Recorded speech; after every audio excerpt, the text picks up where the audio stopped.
Very, very interesting to see the fact that Brett Yormark's like, they might buy their way out of this contract. They might throw $100 million at this whole situation. But before they do that, we want them to go and play these new teams.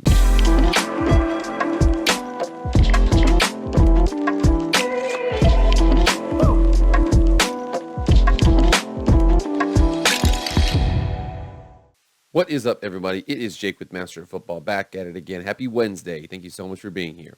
If you want to be up to date on all things college football, pro football, Madden, EA, anything related to American football, hit the red subscribe button right now. You'll not be disappointed. Also hit the like button too. Like and subscribe. Quest for 1,000. Almost there. Without further ado, let's get into the video. All right, guys, here we are on Wednesday. And again, in a little bit of a college football dead period now. The cool thing about that is anytime there's a new story out there, boom, gets hopped up. There was something that happened recently in the Big 12 conference. And again, you guys know here, I've been connected with a lot of Big 12 teams out there with this channel. Really interested in that. And yeah, first of all, let's just make sure we're clear. It's a conference that matters. All you SEC, Big 10, Big 12 fans, or ACC, Pac-12 fans, the Big 12 absolutely matters, okay? The Alabama, the crowning jewel, well, usually the crowning jewel of the SEC, struggle on the road against a team with 5 losses in the Big 12, Texas.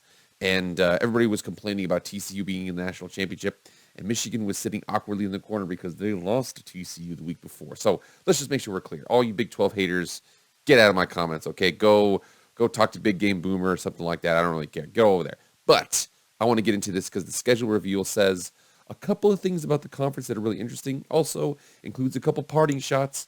We're going to get into that really quickly here. Here it is from the Big 12 conference on a Twitter. So we see all the teams. It includes the non-conference games as well. So it's very interesting to see that here. Now, very interesting to look at here. So 4 new teams: BYU, UCF, Cincinnati, and Houston, all in a row here. So greater home games. So it's very interesting to see who they decided to have come to all of these new places here. So we come over here and we see the conference games. So Baylor is the first one to visit. Oklahoma visits Cincinnati as well. TCU visits Houston. Okay, what else do we got over here? We've got ourselves Texas Tech visits BYU. Baylor visits Cincinnati. Iowa State visits Cincinnati. Houston and West Virginia play in the Dana Holgorsen Bowl. So that will be an interesting one here. And we're going to get to this Houston and Texas game really quickly here because it's a very interesting one to see there. UCF goes to, or has West Virginia visit them. Baylor visits Cincinnati. We also see UCF and Cincinnati play here. We also, Oklahoma State is going to Orlando.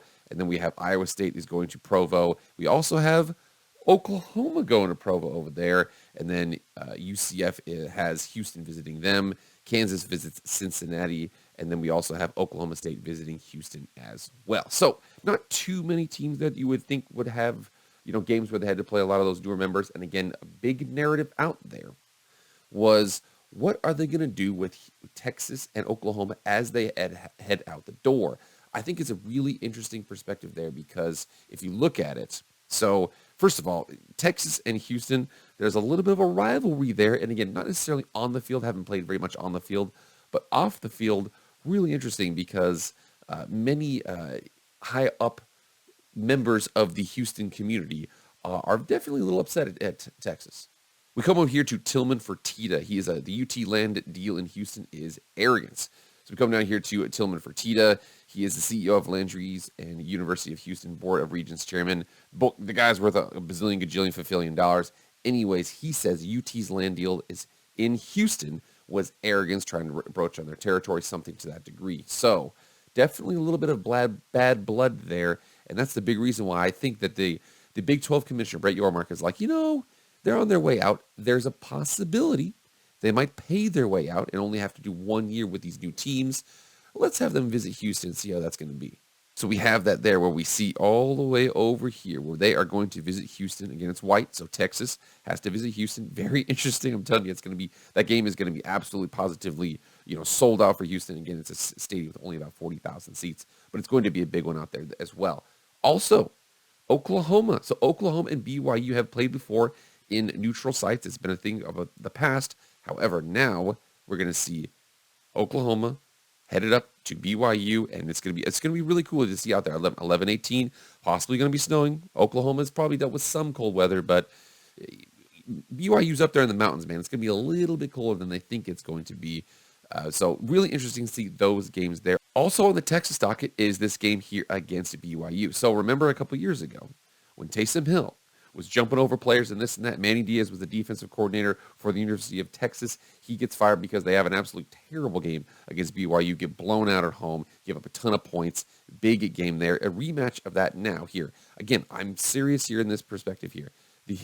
The university or the Big 12 wanted to make sure that they get plenty of exposure of the new teams to Texas and Oklahoma. You see a couple of the things here. I tell you, there's a couple of things that are going to happen perpetually. West Virginia and Cincinnati is going to be an interesting one because those two teams are actually reasonably close to each other. I know Houston's closer to all those teams, but West Virginia was kind of out there on an island by themselves. I talked to plenty of West Virginia fans, very, very upset about the travel. However, having Cincinnati visit, and then next year probably going to Cincinnati, is going to really, really cut down on their airtime. But if you look at West Virginia's situation here, they'll visit Penn State not too far away.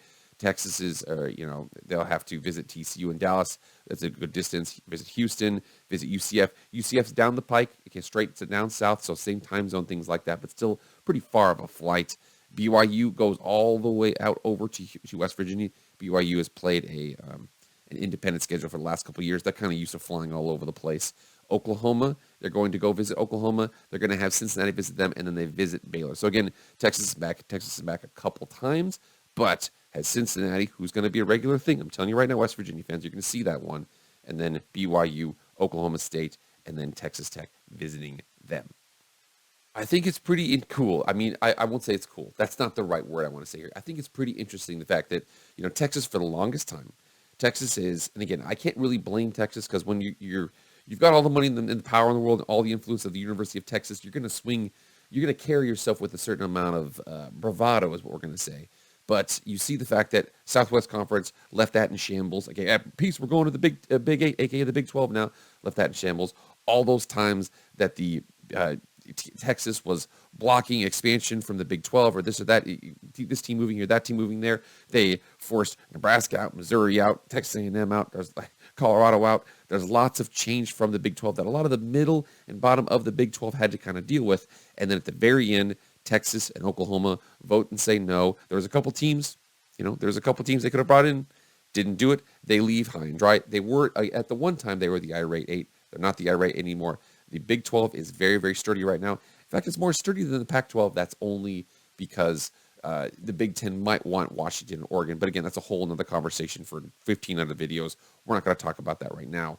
But I'm telling you right now, very, very interesting to see the fact that Brett Yormark's like, they might buy their way out of this contract. They might throw $100 million at this whole situation. But before they do that, we want them to go and play these new teams. We want them playing Houston. We want them playing BYU. Those are the two teams they have so far. And again, they're probably next year, if they play again, one more year, we're probably going to see the same situation where Texas is going to visit Cincinnati or Oklahoma is going to visit Orlando and visit UCF. Something like that would happen. However, I don't know if they're going to make it.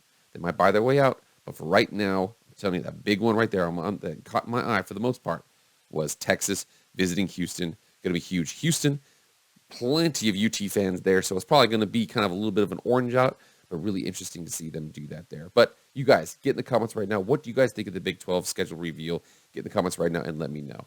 All right, guys, that's it. Thank you so much for being here. Please like, share, comment, subscribe, do all that stuff. I appreciate it. That's it for me, guys. I'll see you guys later. I am out.